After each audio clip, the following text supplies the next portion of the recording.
Hello, photography enthusiasts.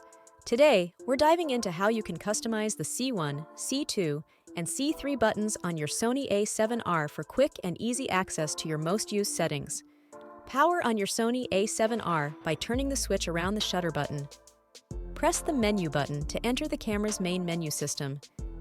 Navigate using the control wheel or the directional buttons to the camera settings menu. Scroll to find the custom key settings option. This section allows you to assign different functions to customizable buttons, including C1, C2, and C3. Select Custom Key Settings by pressing the center button on the control wheel. You'll see a list of buttons that can be customized. Choose the button you want to customize first by selecting it. A list of available functions will appear, showcasing a wide range of settings you can assign to that button.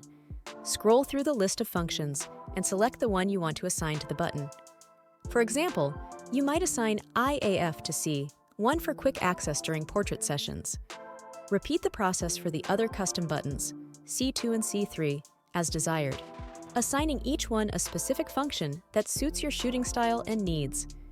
Once you're satisfied with your customizations, press the menu button or the OK button to save your settings. And that's all there is to it. You've now customized the C1, C2, and C3 buttons on your Sony, making it easier and faster to access your favorite settings on the fly.